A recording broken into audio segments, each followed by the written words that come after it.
So I was watching YouTube videos and playing with my guns like I regularly do it every morning. And these are clear, by the way. So everything clear. Look at this. This is my baby. Clear.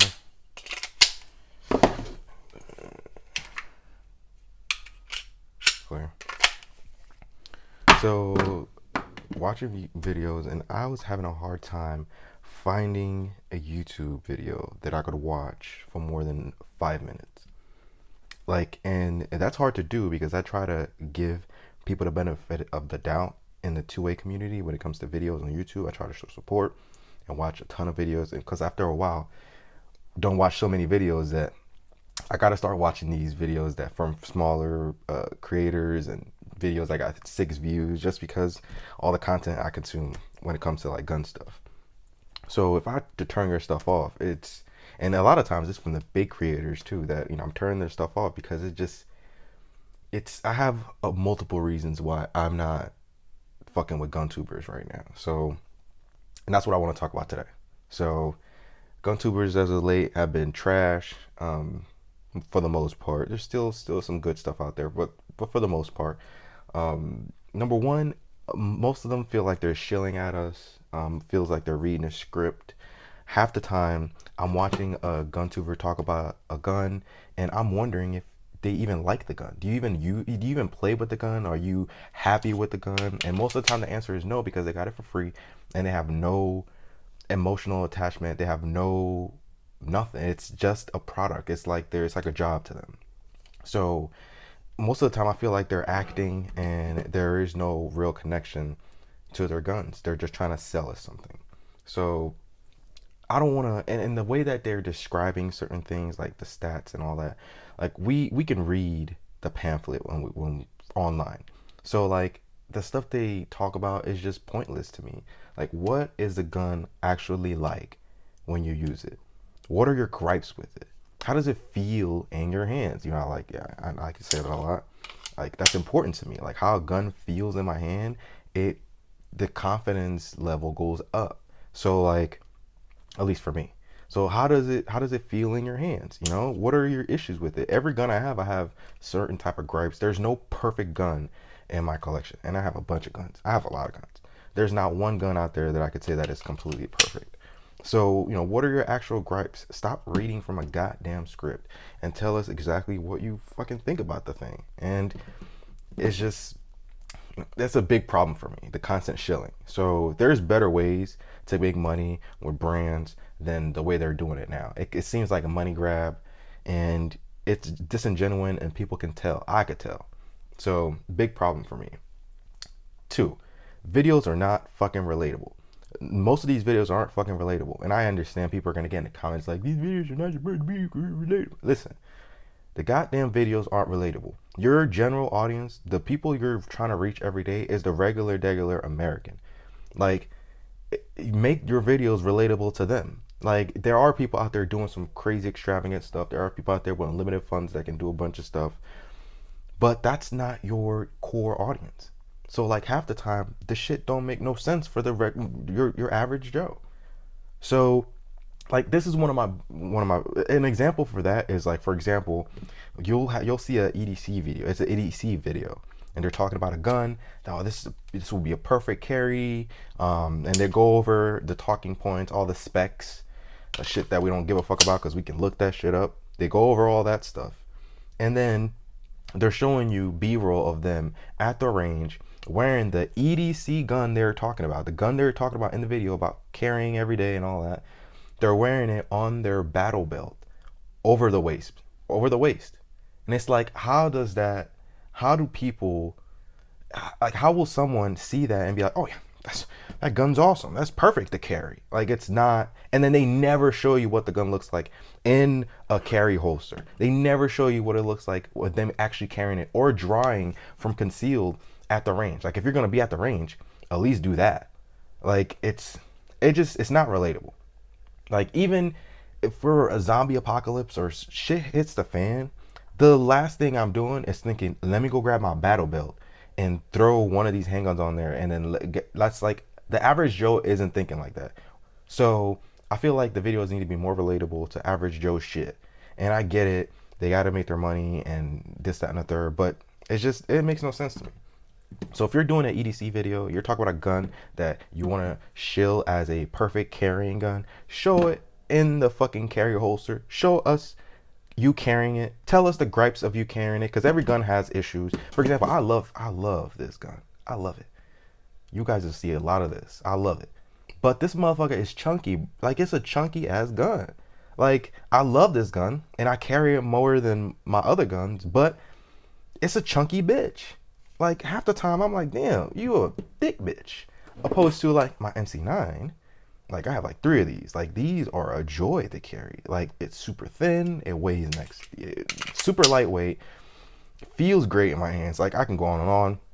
Like, but I also have my gripes with this gun, just like I have certain gripes with all my other guns. So talk about that shit.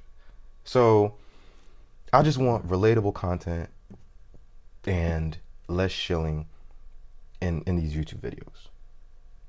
What else? So let's talk about biases, because a lot of gun tubers out there have these crazy biases. Like, there's guys out there who you can tell they love SIG. All their shit is SIG. They're SIG boys.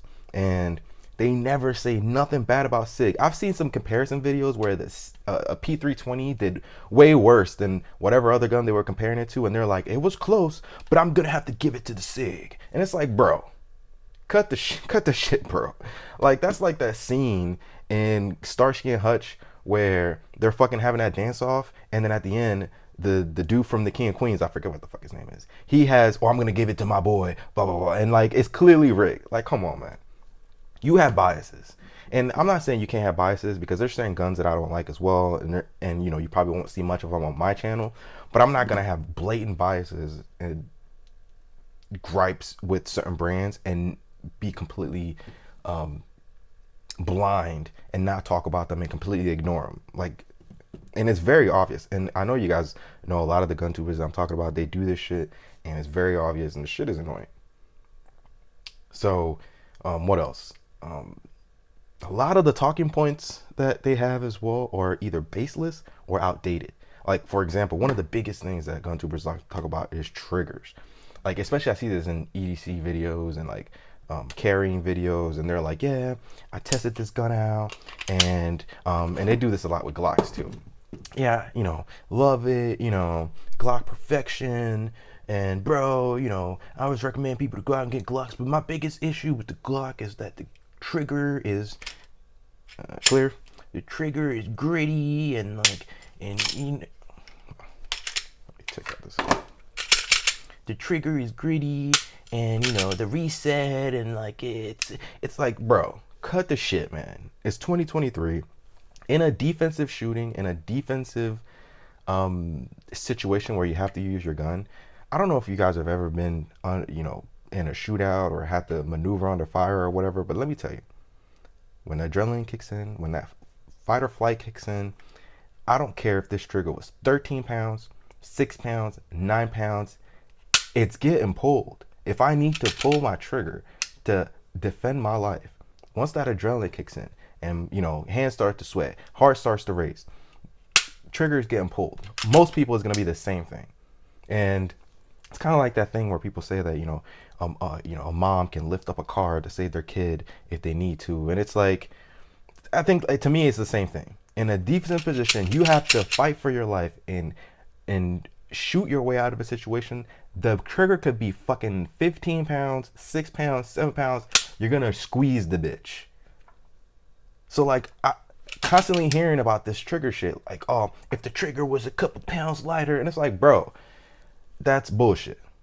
Because even when I was in the military, we never talked about triggers and how light the trigger is and all that. And military triggers are not that amazing. So it's just tiresome and it's outdated. When it comes to, and I used to be one of those trigger fucking snobs that was like, oh yeah, Glock trigger's stuck. But it's like, honestly, defensive position, I have to whip out one of my fucking Glocks. That trigger is getting pulled every time. I'm not thinking about, oh, it's a little gritty, it's a little, Nah, man. Oh, situation. I'm squeezing the shit out of it. So it's like I don't want to hear about that shit no more. So it's just talk about something else that you have an issue with the gun. Have a personal conversation with us about your relationship with the weapon. So for example, like I said, I have a bunch of Glocks. I'm not a Glock fanboy though. I have a bunch of Glocks, and they get the job done, but not every Glock that I've owned has been perfect out of the box. The whole Glock reliability thing, it's a bunch of, I wouldn't say it's a bunch of bullshit, but it's not really how people think it works. I think there should be two passes of reliability check when it comes to firearms. Number one, when the manufacturer manufactures this weapon, they do all their testing, they certify this, that, and the third, and they certify that it's reliable, and then they sell it to the masses.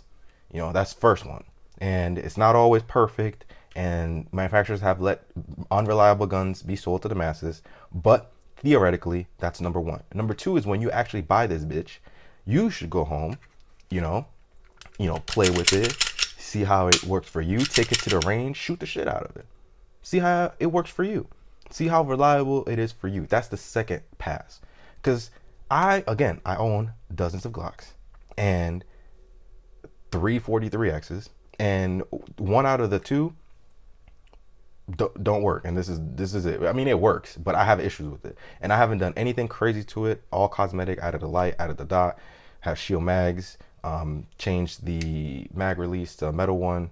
Nothing crazy, but I'm having issues with the ejector. Sometimes it gets stuck. Sometimes it doesn't let the round eject properly, and it's giving me problems. It's not reliable. I wouldn't carry this gun.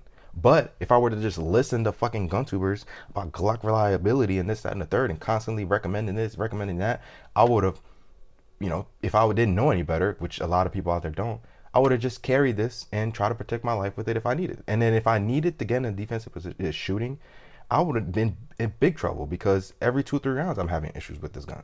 So, and the crazy thing is, my other two look exactly like this. They look identical. I know, why would you get multiple guns? Listen, they look identical, and this one is just giving me problems. So lately I've been trying to figure out what the issue is, going back and forth with Glock, trying to fix the issue, and and until it passes my check, it's unreliable right now. But people never talk about that though. There's tons of these Glocks out there that are unreliable. Tons of people with reliability issues with Glocks, but they're scared to speak up because Glock is royalty. And a lot of Guntubers will be big Guntubers will be afraid to say anything bad about Glock. And this is not just a 43X thing. I've had issues with 45s, like Glock 45s, some Glock 45s. I've had issues with some 19s. So it's the idea that you should just generally trust a brand because they're reliable is a bunch of bullshit. You determine if it's reliable or not. Because these days, these companies are out to make money. And they're mass producing these. So I've even had reliability issues with 1911s that I purchased that were they put the bitch together by hand. Still had issues. So you determine if it's reliable or not. And then lastly, everything just seems goddamn inauthentic. It doesn't seem authentic. It seems like after they hit stop, they put these bitches back in the safe, and then they go about their lives. They don't really like guns. It's just a job. And I feel like a lot of times I can kind of tell. And if I can tell, I'm sure other people can tell as well. So that's some of my gripes right now with Guntubers. And if you're in the market to buy a gun, you're a new gun person or whatever, you do your own research. Yes, there's brands out there that are better than others. There are brands out there who have proven themselves. But at the end of the day, what have you done for me lately? You have to get a gun from that brand in your hands, test it out yourself. Because like I said, I've had issues with Glocks. I've had tons of issues with SIGs. And the crazy thing is, I've never had an issue with mechanics, ever. I know people have some issues with the MC9. Never had any issues with any of my cannons. They all run flawlessly. And,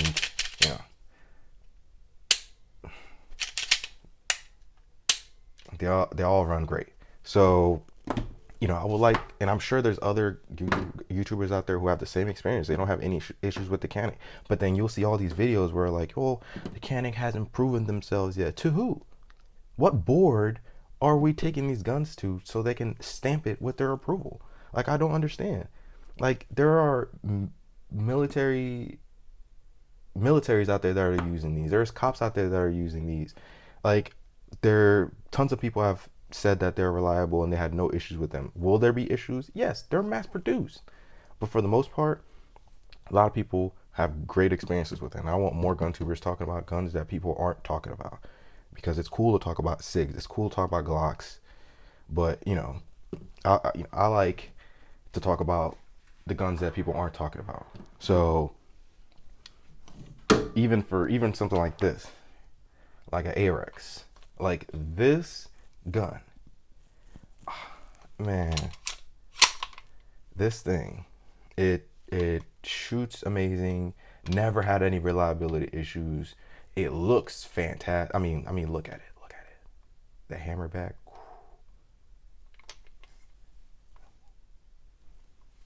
Let me see if I can find, where is it? Where is it? Trying to find one of the magazines. Maybe it's downstairs. But look at this. It's a beautiful gun. It shoots amazing. No issues. But I can count on one hand how many videos of a YouTubers have made about this gun, and it was a great video. Like, I want more videos on guns like this, I still want my Glock videos, I still want my SIG videos and all that, but I just want more different, 2024, hopefully. So we'll see what happens, and yeah, I'll let you guys go. It's my rant for the day, and I'll see you guys on the next one.